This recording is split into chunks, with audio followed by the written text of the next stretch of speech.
Hello, fellow Americans. This is Mr. Steffler, and I'm coming to you from home today.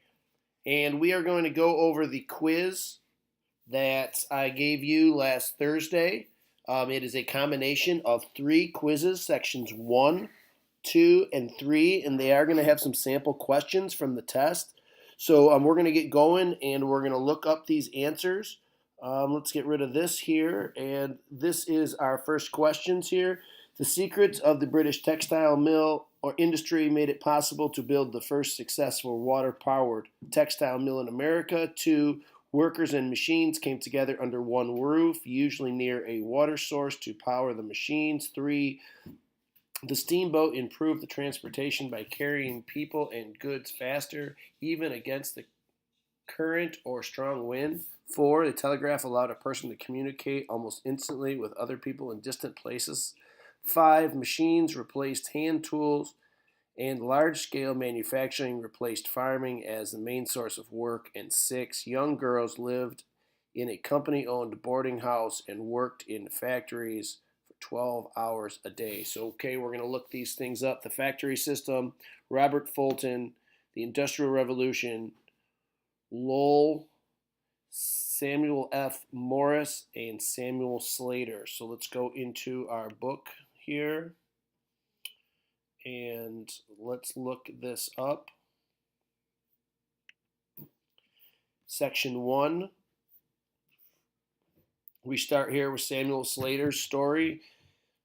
Samuel Slater sailed to the United States under a false name. It was illegal for textile workers to leave the country. Britain wanted no other nation to copy its new machines. This looks like Samuel Slater is the answer to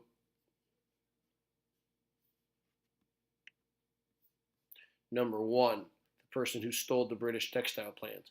Workers and factories came together under one roof, usually near the source of water, to power machines. We go here. The factory system brought many workers and machines together under one roof. Most factories were built near a source of water. Boom. Number 2, factory system. Number 3, the steamboat. Come right in here. Look for the picture of the steamboat. Robert Fulton invented the steamboat. Boom, Robert Fulton. Telegraph. Let's go right back to it. Samuel Morse first demonstrated his telegraph. This machine sent long and short pulses of electric wire. These pulses could be translated into letters and messages. With the telegraph, it took only seconds to communicate with somebody in another city. Machines replaced hand tools, and large-scale manufacturing replaced farming. Let's go right back into here. That sounds like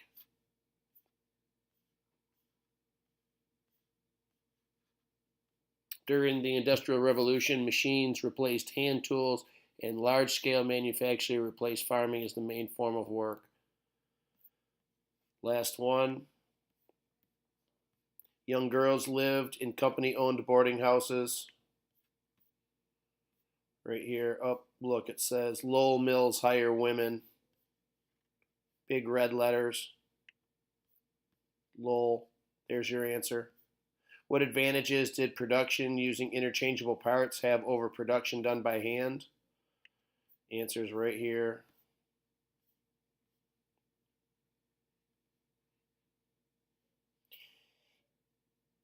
He had to demonstrate the use of interchangeable parts that were exactly alike, talking about Eli Whitney. The machines had produced exactly the matching parts, soon became standardized in industries. Interchangeable parts sped up production, made it easy to repair things, and allowed the use of lower paid, lower skilled workers. That's the answer. Going on to page 2. There's your extra credit. I hope you're doing it. Page 2, the cotton gin was invented by, I mean, you should know this off the top of your head, but just for argument's sake, right here, Eli Whitney invented a machine for cleaning cotton. Boom, it's right here, called the cotton gin. How did the cotton gin change the South? A, it made the South less dependent on slave labor. That can't be the answer. B, it increased the cost of growing cotton. C, the price of that Southerners, it raised the price that Southerners could get for their cotton. That sounds pretty good. And it encouraged Southerners to grow more cotton. How did the cotton gin change the South?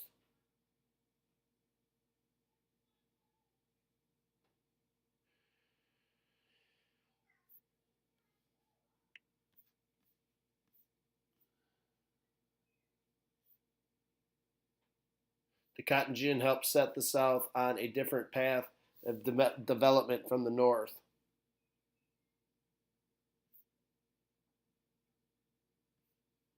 Cotton production rose greatly. So did the number of enslaved people.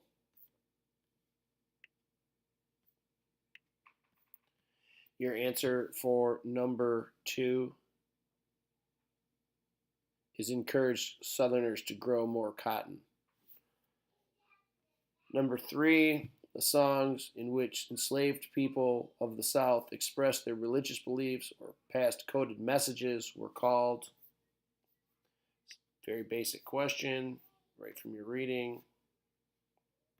Enslaved people express their religious beliefs in spirituals.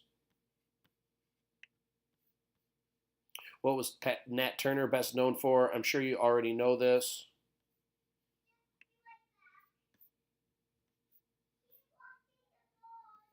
The most famous rebellion was led by Nat Turner in Virginia in 1831.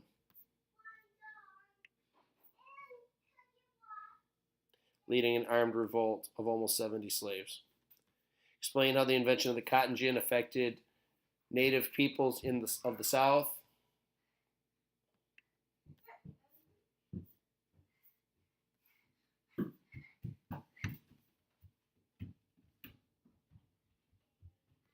More Native Americans were often driven off southern lands so it could be taken over for cotton plantations.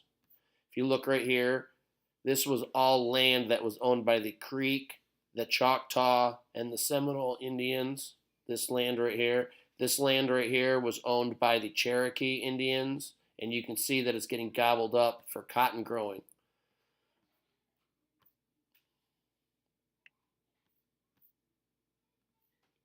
So true or false? The hope of building a stronger economy, Kentucky Congressman John Marshall. Now you should know John Marshall is not a congressman. That's false. Congressman about the American system.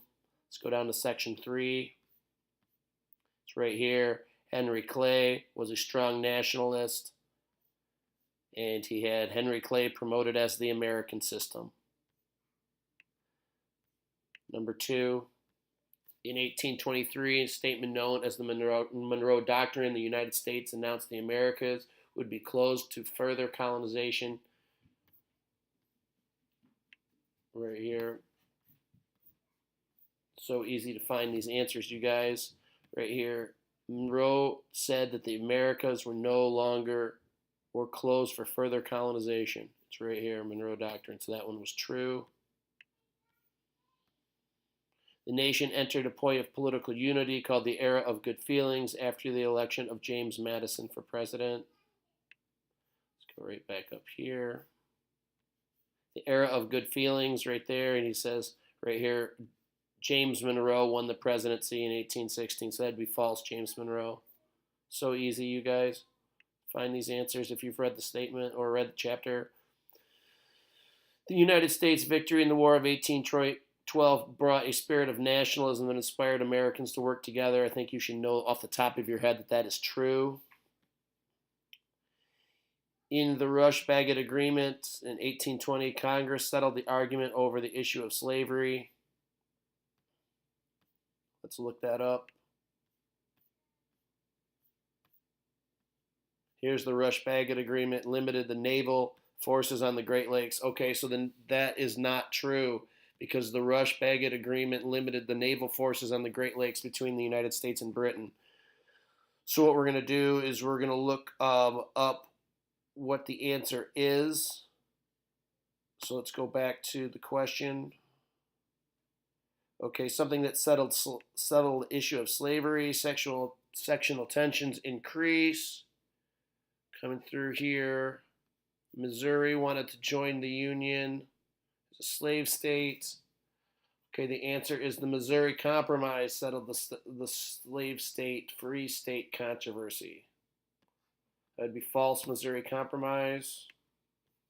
Last question is each region of the country developed differently. A spirit of popular sovereignty grew in which people put the interests of their own region ahead of the interests of the nation as a whole.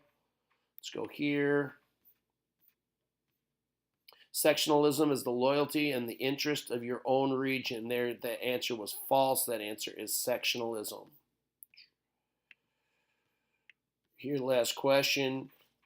Describe how the American system proposed to strengthen the nation's economy. This is an easy one to find right at the beginning of the section. Come right in here. American system, protective tariff to put a tax on imported goods to protect American workers. 2 is to establish a national bank, have a single currency, make trade easier. 3, improve the country's transportation systems. I want to briefly say, yeah, to protect American workers, but most importantly, to protect American companies. Okay, so a lot of the times the big business guys were in on getting these tariffs passed. Okay, so that looks like that's all the answers. You should be studying for this test. I'm sorry I'm not at school today. Make sure that you're ready for the test. God bless you, and God bless America.